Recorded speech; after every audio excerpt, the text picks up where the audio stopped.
Now we'll start. Good afternoon, everybody. Welcome to our first October meeting. Welcome to our guests. Don't know where they are. They must be getting some food. Scott Nelson is our speaker, and he's here with Mike Noble. I would first like to invite Julia Faulkner-Peklavanos to deliver a reflection.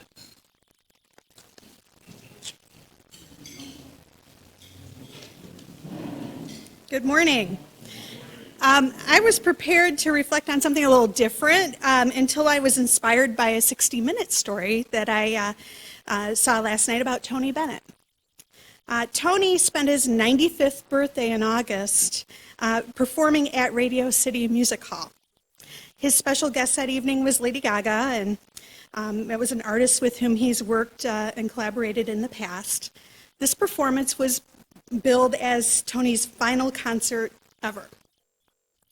How many of us can continue to bring joy to thousands or even millions of others through our chosen profession at the age of 95? My guess is Tony's unique in that respect. Another way that Tony is unique is his astounding talent is that he's still a master performer, even though he can no longer care for himself or even remember the names of many people he knows well, including Lady Gaga, who in rehearsals for the August concert he simply referred to as Sweetheart. Tony Bennett has Alzheimer's.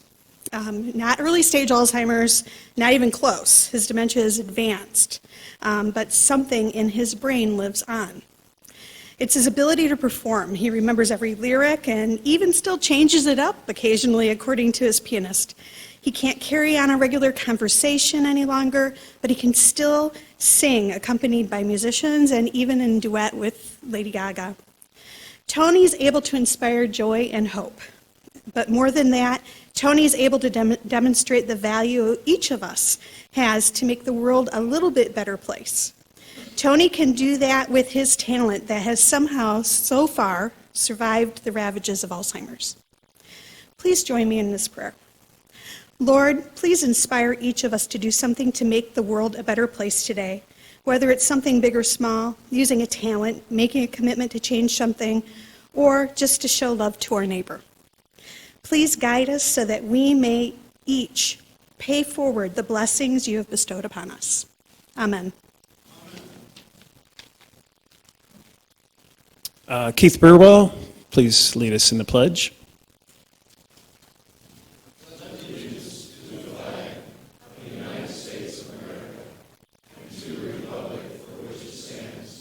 One nation, under God, indivisible, with liberty and justice for all. And Past President George Eistetter will lead us in the four-way test. Sorry, everybody. Is it the truth? Is it fair to all concerned? Is it fair to all concerned? Will it build goodwill and better friendships? And will it be beneficial to all concerned? Will it be beneficial to all concerned? Congratulations, you once again aced this thing. Thanks, George. Thanks, Julia. Thanks, Keith. I'd also like to thank, is Kevin Mullen here? I haven't seen him today. No, he's not here. Well, anyway, he's our KPM Consulting. Kevin's consulting group is our monthly sponsor for October. So thank you, Kevin. Does anyone have any guests with them today? I know I saw one or two out there. If you could come to the floor mic and introduce them.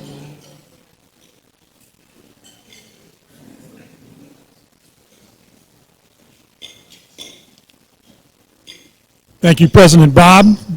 President Bob and fellow Rotarians, I have with me today a good friend of mine, Brian Reed, who's a commercial loan officer at Signature Bank. And I discovered walking in that Brian knows probably 3/4 of the people in this room already, which is a good sign he's interested in becoming a member. Welcome, Brian.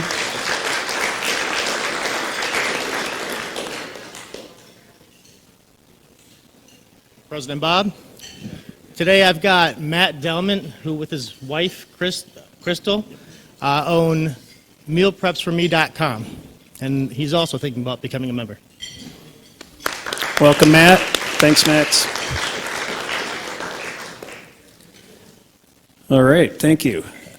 I would like Mike George to please come up and introduce a new member.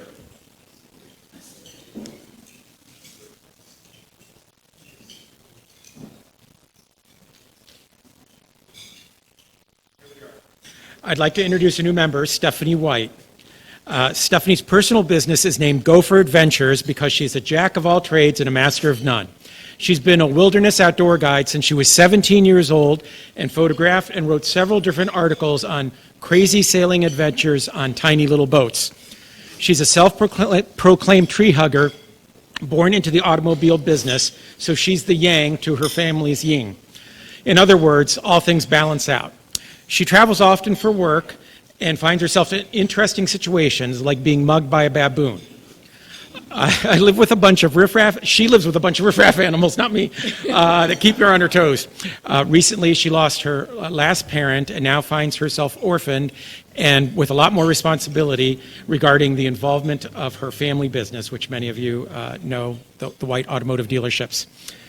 Why she wanted to join Rotary? She's seen the good that Rotary has done throughout the world and in this country.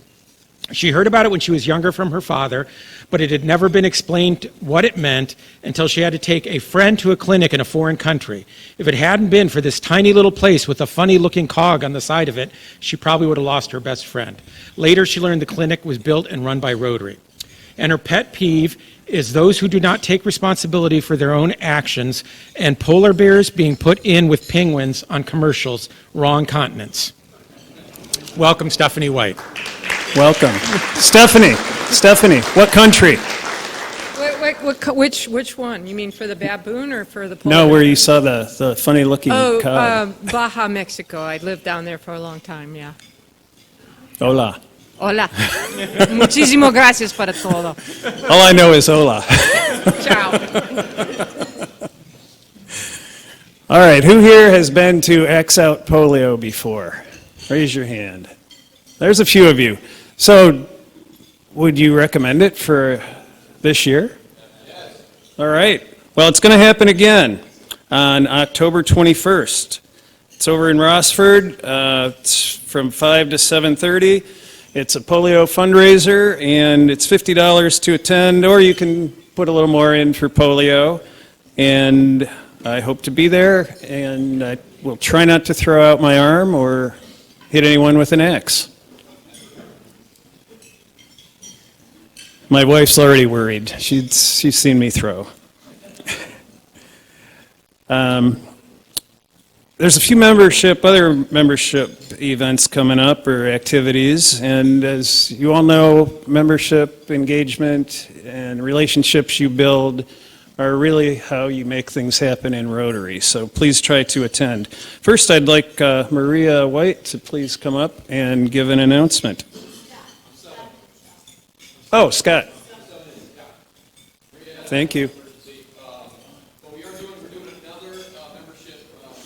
And so, you have Axe Out Polio happening, and we're also doing on October 30th, we're going to do a Halloween party. It's going to be here. It's going to be in conjunction with the Toledo Club's Halloween party. So what we'll do is we'll have the Halloween party from 6 to 8, and then from 8 to 10, I think, is the club's party, and you can stay for both. So if you pay $20, you can come to Toledo Rotary's party at 6. There'll be appetizers. There's going to be a cash bar. We'll have a photographer there for some fun pictures, a DJ, and also we have invited a few of the other area clubs. So I think we've got a few other members of local Rotaries that will attend with us. So if you want to come out, it'll be Saturday night, October 30th from 6 to 8. And like I said, you can stay longer.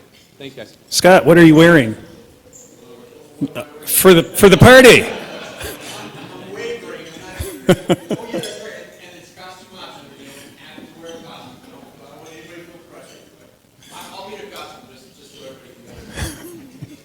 Thank you. We're going to have a short video of our bowling czar, Tommy Romer, and it's kind of a then and now I believe. So, Tommy, you can come on up, and I think they're going to roll a video for us, too. Right up here would be just great. Is the video, is there going to be a... I don't know. Okay. I thought it was going to read.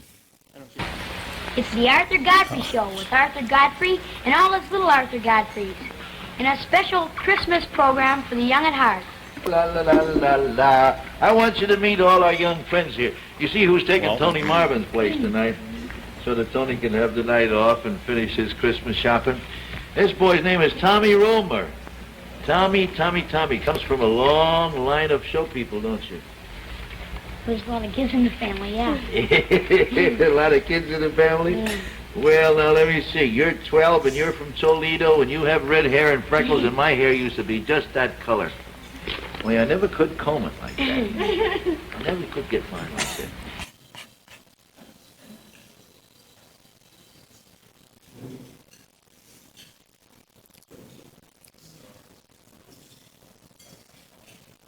Okay, good.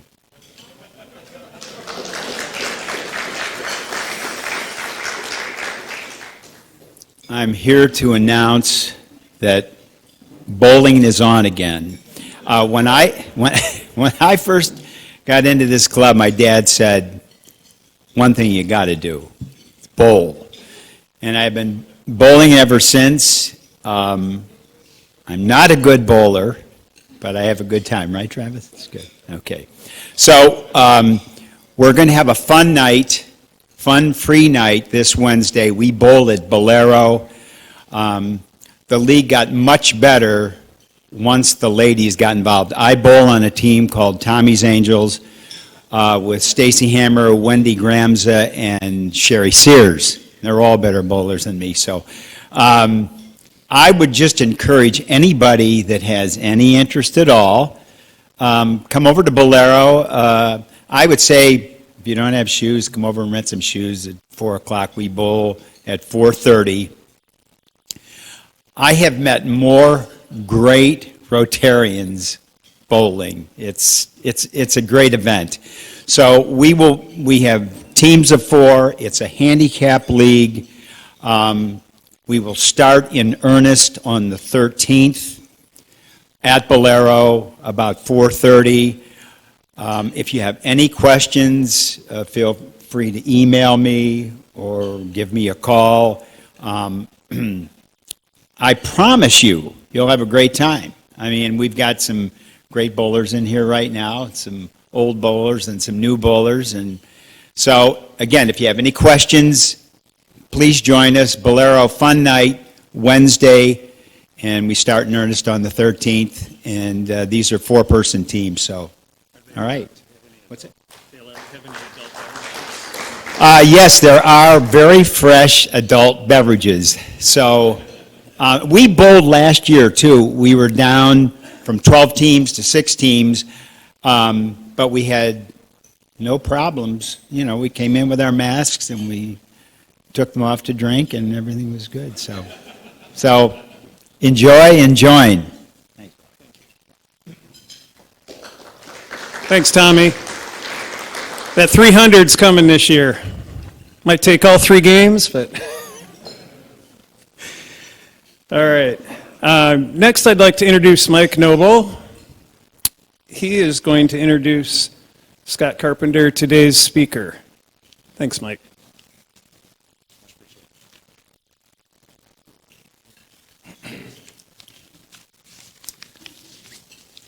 Good afternoon, everybody. Thank you very much for having me and Scott here today. Get a little closer, I think is what he says. Bring it up. There we go. And Scott's going to need it high, too, so. So before I introduce Scott, just a couple things I just want to give you an update on. So I've joined a Rotary Action Group, and it's something that I've discovered through some of the work that I've done with the International Services Committee. What a Rotary Action Group is it's a gathering of a connection of Rotarians from across clubs, across regions, across zones. So globally, individuals get together for a particular area of interest that they have. And typically, it's individuals that get together to have basically a professional level or an area of expertise or just an area of interest. And one of the groups that I want to highlight today that I've discovered is the Environmental Sustainability Rotary Action Group. We have a Northeast chapter that's got about 251 members, and there's 14 countries and 65 Rotary districts. That's just in the Northeast. And so we get together on Zoom meetings, and you've got individuals from all over the world that get together that talk about certain areas of interest. And what the Environmental Sustainability Rotary Action Group has underneath it are several task forces. Some that have really caught my interest are the biodiversity, the project drawdown, where there's a lot of research that goes into determining areas that we could tackle to provide support to service projects to help combat areas in the environmental sustainability. And so another one that I've discovered through Project Drawdown is the Plant-Rich Diet Task Force. And so that's where I've gotten to know Scott. We get together on a weekly Zoom meeting with a group of about 10 of us. It's actually run by a gal that's in Singapore. It's 8 p.m. her time. 8 a.m. her time, and it's 8 p.m. the day before for us. And so what this group has really been driving forward is something that Scott's going to introduce to you today. I look at it as a very simple way that any of us could make an impact by a change in how we consume food. And so without further ado, I want to introduce Scott. Scott was educated at Eastern Michigan University in aquatic biology and computer science. He's employed for 37 years at the U.S. Geological Survey's Great Lakes Science Center in Ann Arbor, Michigan, as the information technology lead.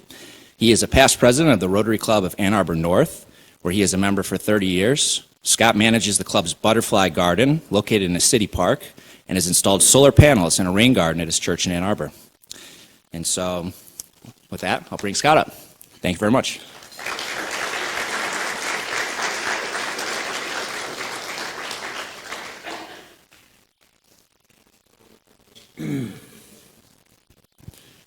Thank you for that kind introduction, Mike, and thank you all for your warm welcome today. And I'm very grateful for this mic, for those of us who are vertically challenged. It's reminiscent of a Rotary Club of Ann Arbor or Ann Arbor president who asked me to be short. And I told him I would have difficulty. In this case, I have more time to present than I did then. I am an employee of the U.S. Geological Survey, where we survey the fish populations on the 5 Great Lakes, including Lake Erie.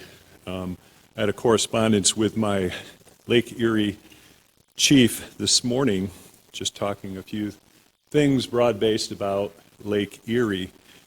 Richard Krause. We have a research vessel stationed over there in Sandusky, just down the road, and we are actually moving that vessel base to Huron, to a brand new vessel base to Huron.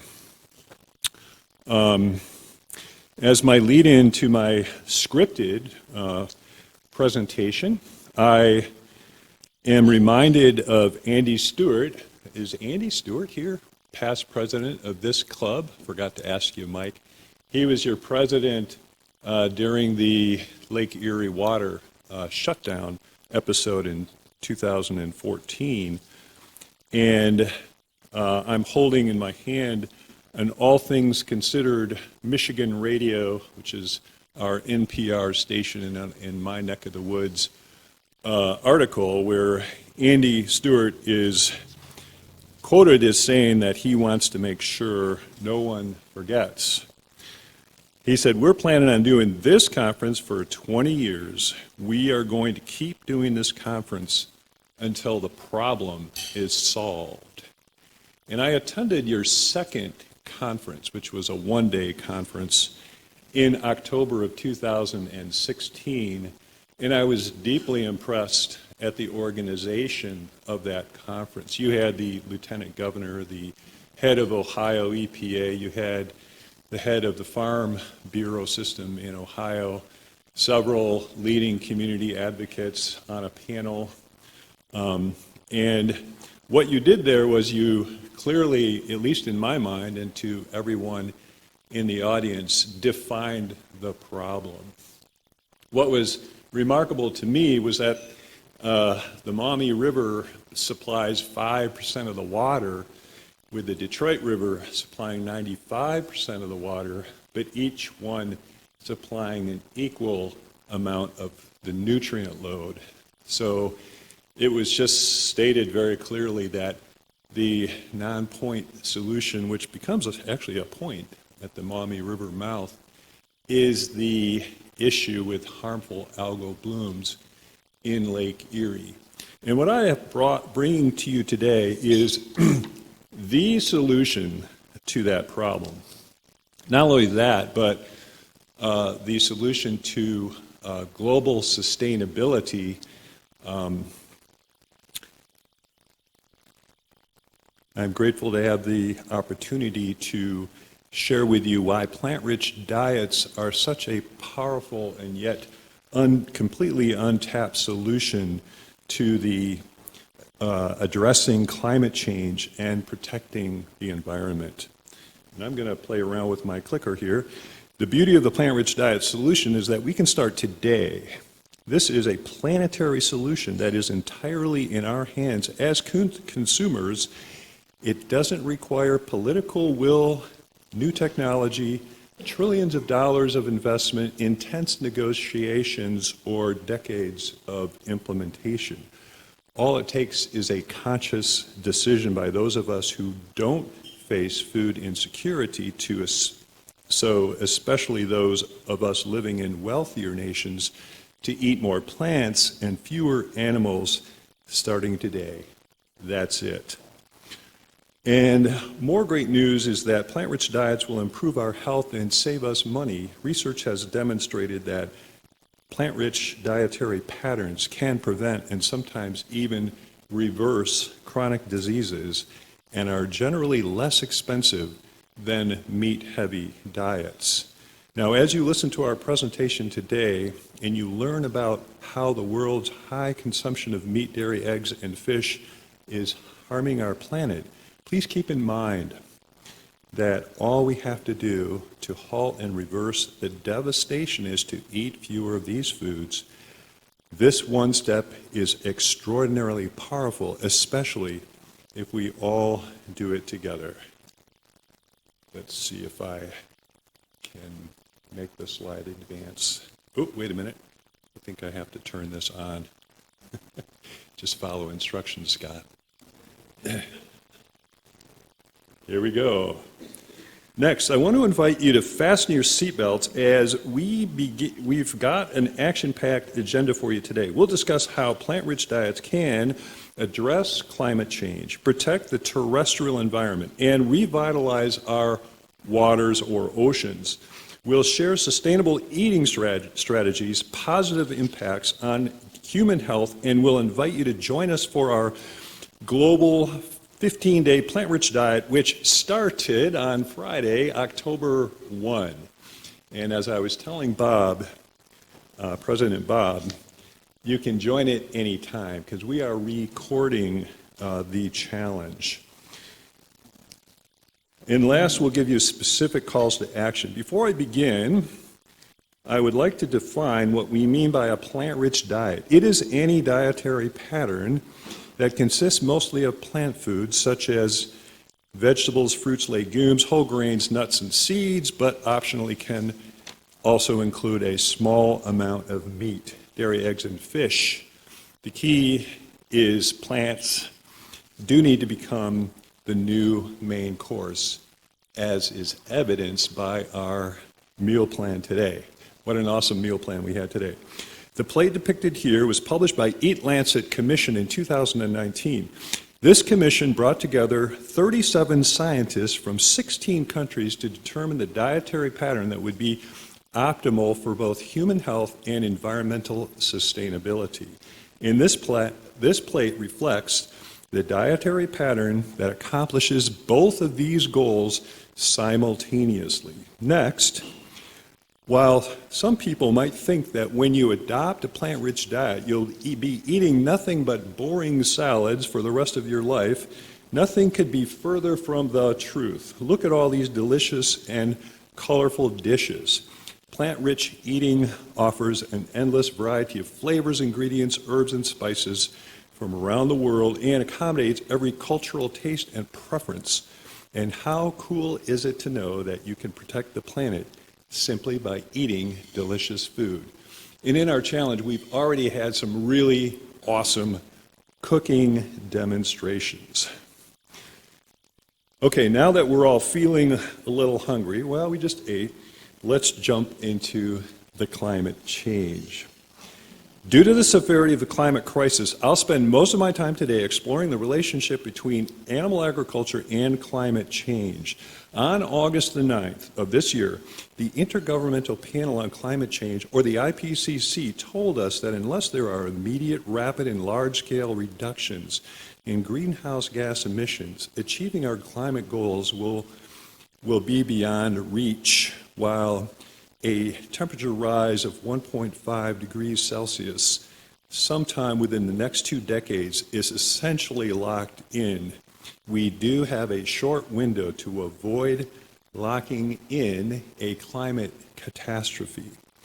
And we really need to take advantage of this window, because what we're hearing is that planetary warming above 1.5 degrees Celsius will mean much more vicious floods, heat waves, worsening droughts, greater sea level rise, etc. And what we don't often talk about, which is extremely important, is that changes in rainfall and hotter temperatures will make it much more difficult for us to grow food, putting a third of global food production at risk.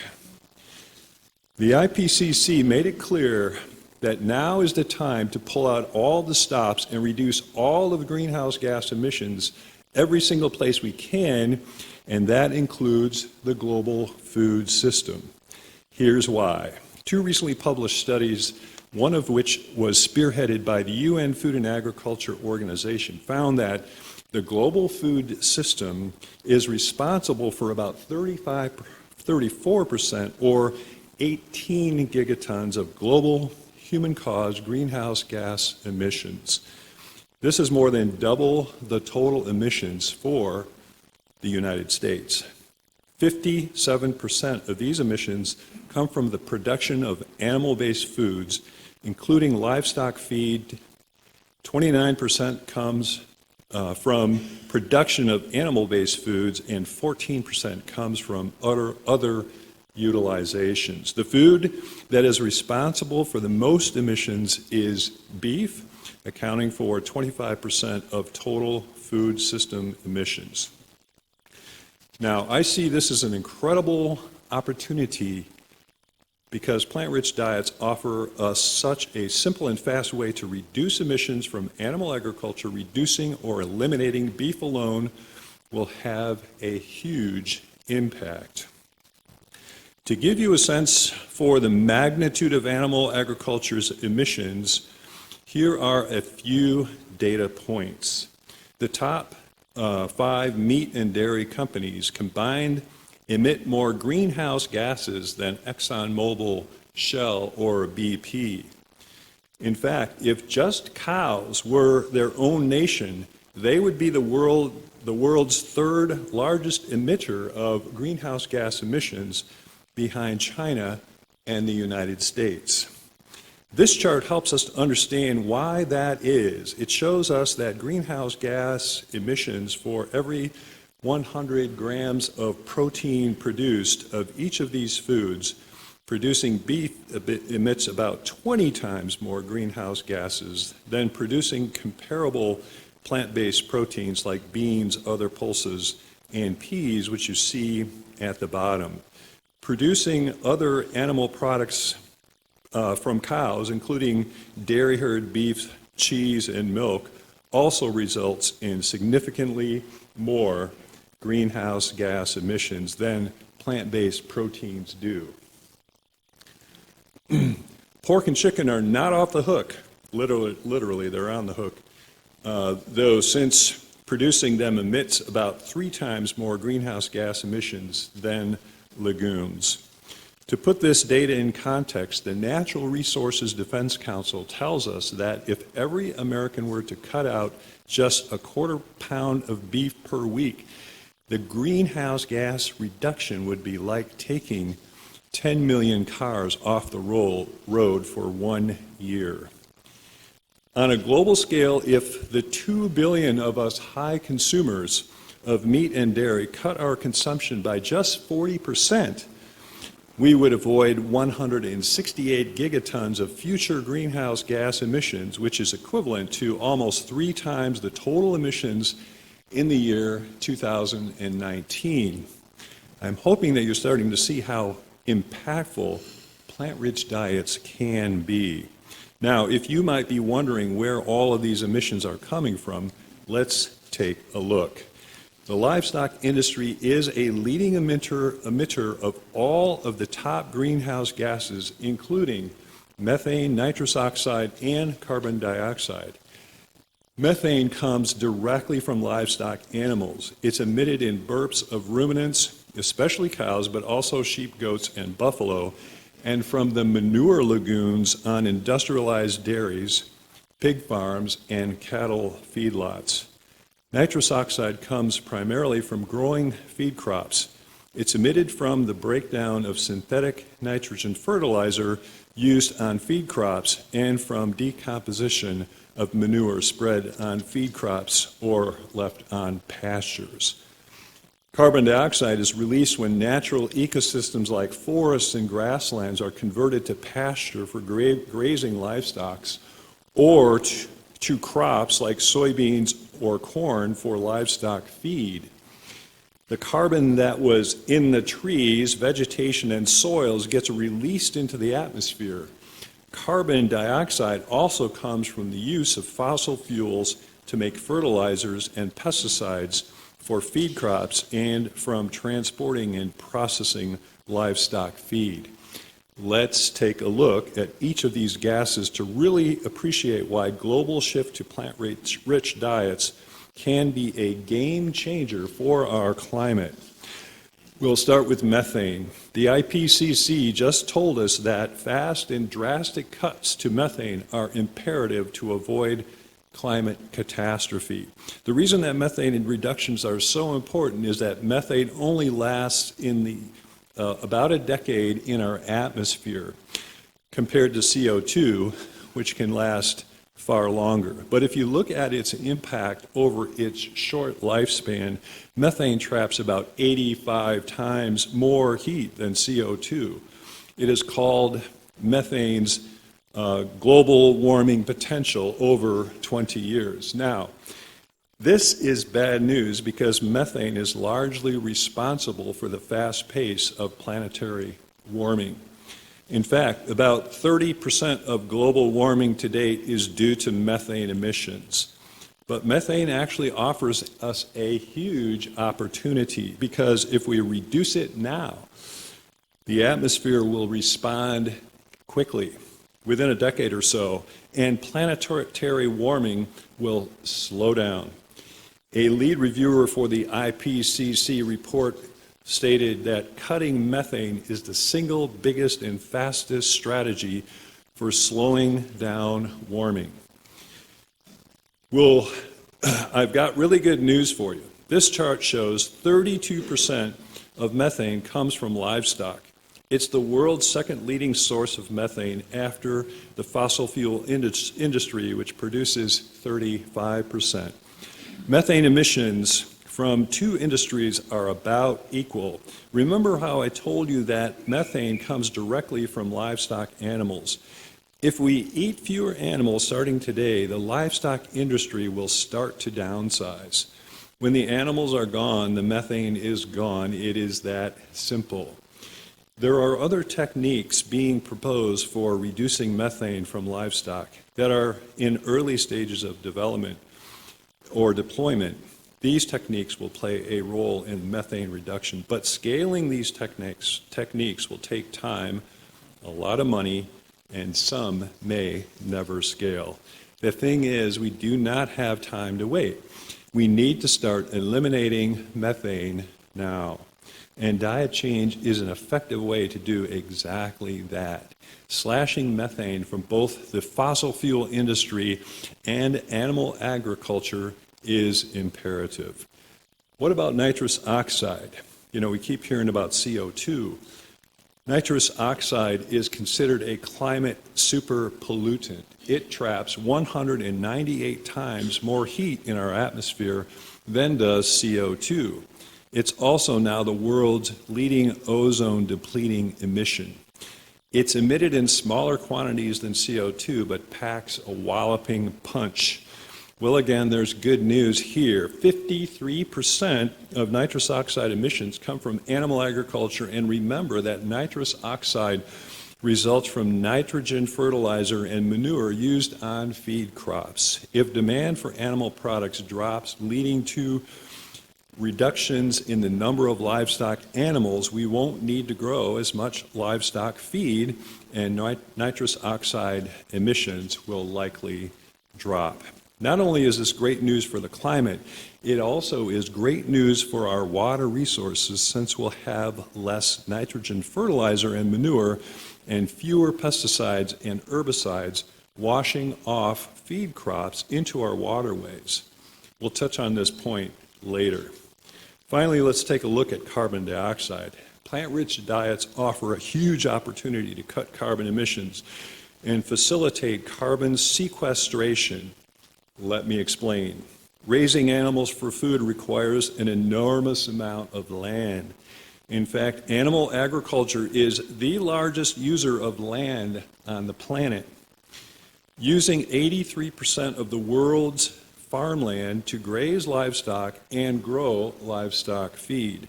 34% of global crop production goes to feeding livestock. Here's a great infographic from the Plantrition product. Feeding one person the standard American diet, which is heavy in meat and dairy, requires about 2 football fields worth of land. Now I can relate to this because being born in Ann Arbor to 2 University of Michigan grads, anybody remember Woody Hayes? There was a bumper sticker that we had up there. It said something like, "Oh, how I love Ohio State." That rhymes, doesn't it? Anyway, however, those same 2 football fields can feed 14 people on a mostly plant-based diet. If all 7.8 billion of us on the face of the earth were consuming a standard American diet, we would need at least 2 planet Earths to feed us all. This enormous need for land means that the global livestock industry is the #1 driver of tropical deforestation. And when forests or other natural habitats are burned, cleared, and or tilled to create pasture or grow livestock feed, the trees, vegetation, and soils release their vast stores of carbon into the atmosphere, create increasing CO2 levels. Not only that, but the ability of the newly cleared land to sequester carbon is severely compromised, which means that more and more CO2 remains in our atmosphere as we clear more land. According to the study published in 2020, if the world continues to consume meat as usual, we'll pump another 86 gigatons of carbon into our atmosphere by 2050 from land use change alone.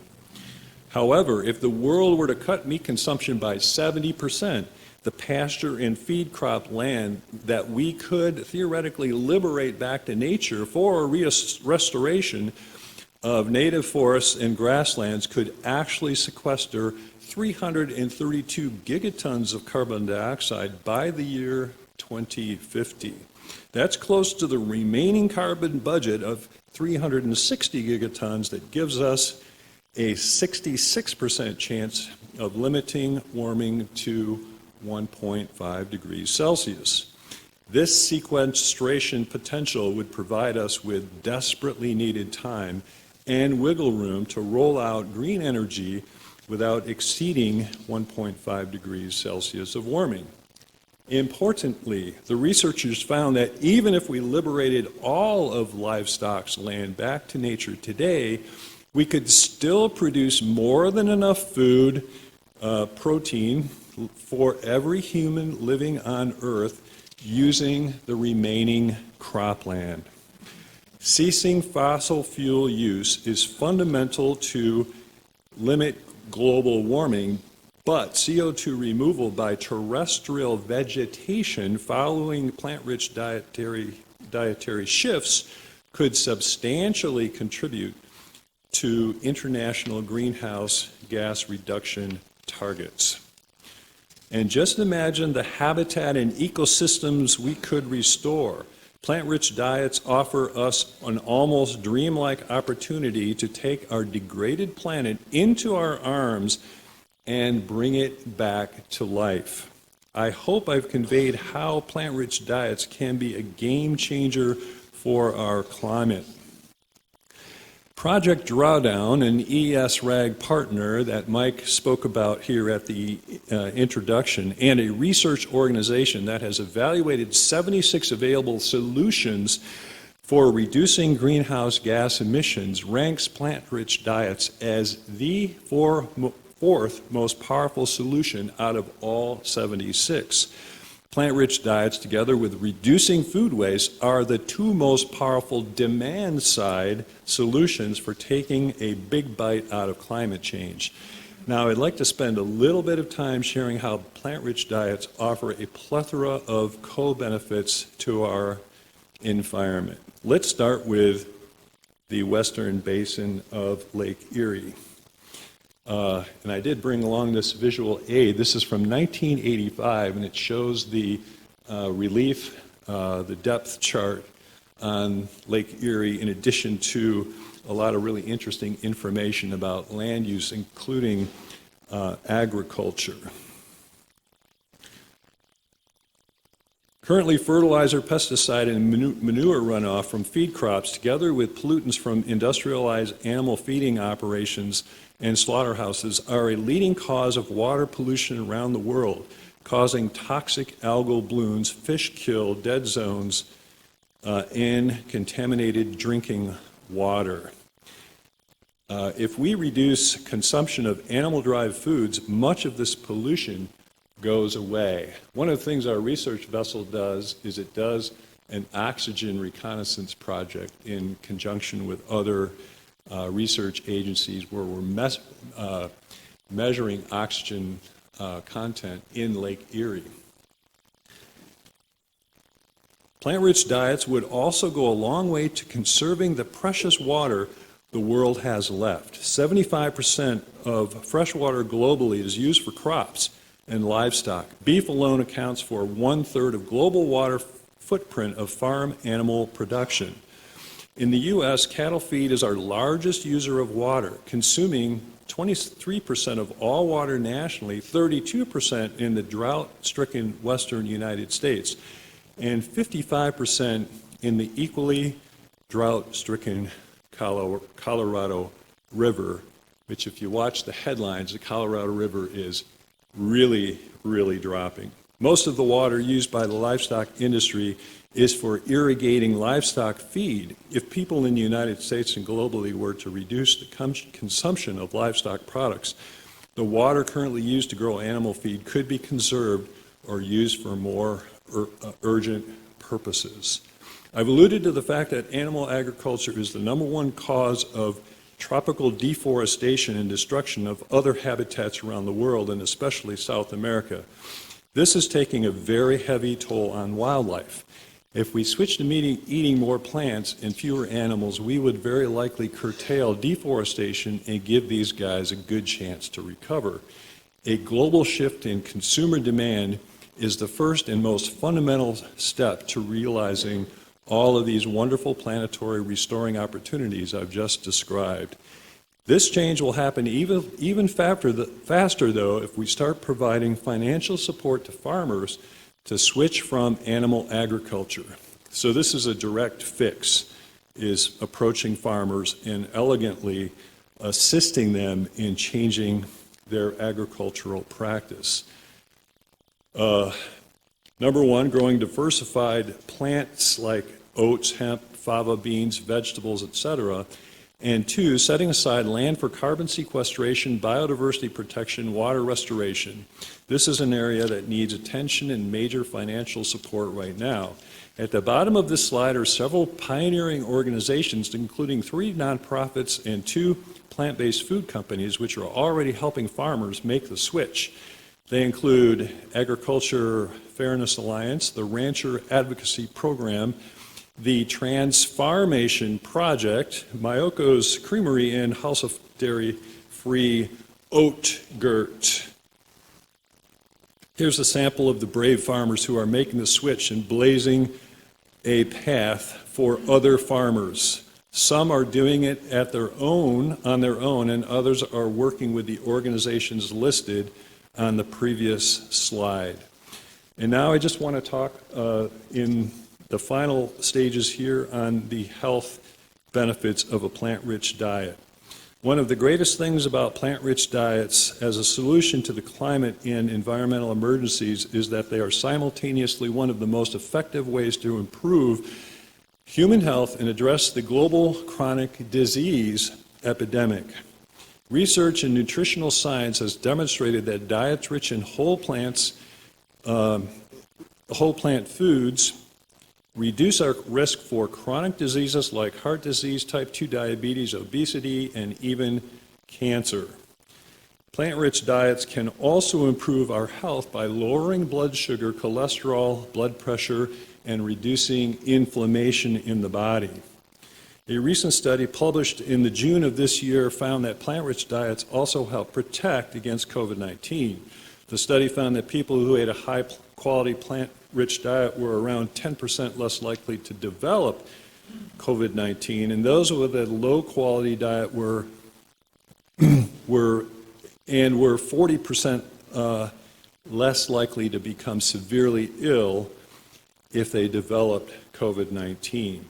A report published in 2020 by the UN Food and Agriculture Organization, the World Health Organization, and other international non-governmental organizations analyzed the potential impact on health if the world were to adopt any of 4 plant-rich dietary patterns, including flexitarian, pescatarian, vegetarian, or vegan. They concluded that compared to what would happen if global diets remained unchanged, a global shift to plant-rich diets would significantly reduce mortality, preventing 12.7 to 13.7 million premature adult deaths in 2020.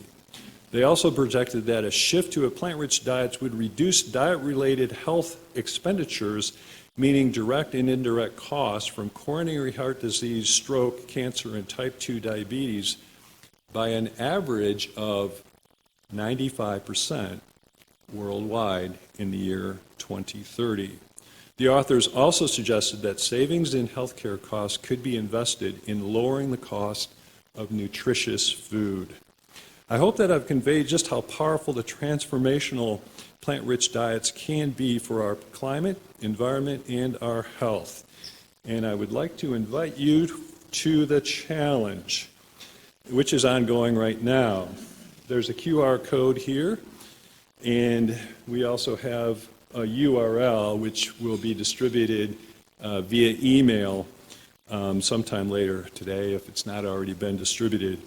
During the challenge, you will receive a starter kit, which is awesome, and a daily email, which are coming out now, in a new plant-rich recipe, and we're generating a lot of recipes to enjoy and interesting facts about our diet's impact on the planet, if I haven't already told you enough. You'll also have access to a fantastic lineup of expert speakers, and we have had spectacular speakers. I would encourage you to sign up for the challenge. We've had Salish Rao. This morning we had a woman from the UK speaking on how the media system is really confusing the whole issue, as with the whole cigarette health impact thing for a long time, and has a lot of really great suggestions for how we can alter the media content. So we have 4 calls to action. First, consider experimenting with a plant-rich diet yourself. Second, sign up for our 15-day global challenge. Third, consider promoting the challenge to your club or district, like we're doing today. And fourth, suggest plant-rich meals at your club meetings, which we did today. You guys are amazing. On behalf of Mike and the Plant-Rich Diet Task Force and myself, I would like to thank you for your time today, and I hope I didn't give you indigestion with all of the words that I just spoke. Hang out for 1 second. Got to get this down to my level. Thank you, Scott. We're going to he'll stick around afterward to take some questions because we're running just a little bit late, but he's agreed to stick around. I would like to, as a token of our appreciation, I'd like to give you this book, Historical Tales of Toledo. We did win the Toledo War over Michigan here, by the way. Just saying. And we'll also make a donation to the Polio Plus Fund in your name. Wow. So thank you so much. Thank you.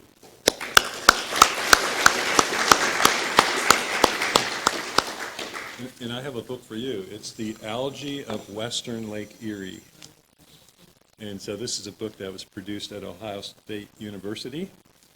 And for an environmental engineer such as yourself, I think it's from my era. This was first done in 1971. Thank you.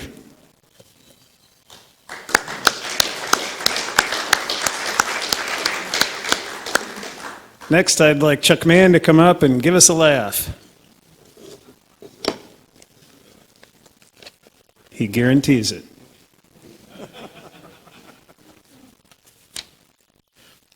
Today's Broderick Crawford Day. Does anybody know why? Broderick Crawford. You got it. You got it. Today is 10/4.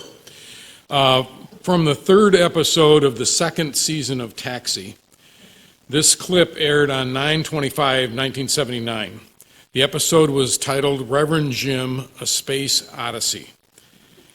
Here's the plot.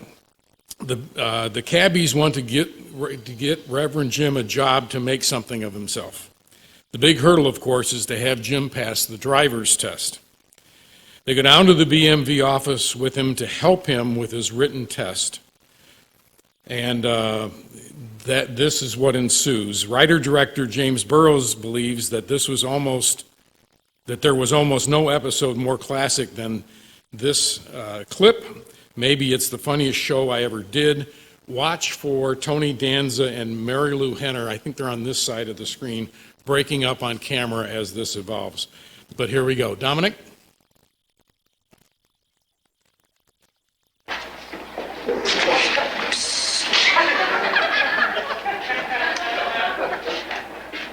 What does a yellow light mean?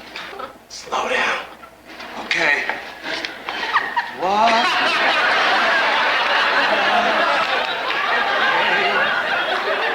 Yellow light mean? Slow down. Okay. What does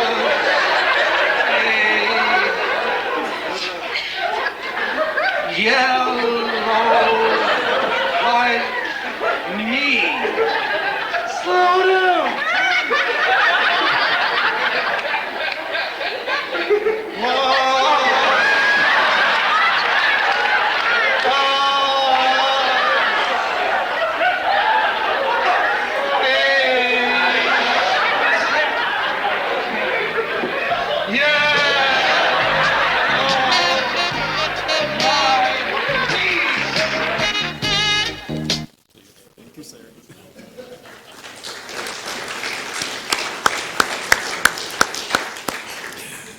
Thanks again, Chuck. Always fun. All right, next week there is no meeting. It's the Columbus Day holiday. Today we have one committee meeting, the program committee. It's going to be in the Chelsea room. I believe that's on this floor. And we'll see you on October 18th. We're adjourned.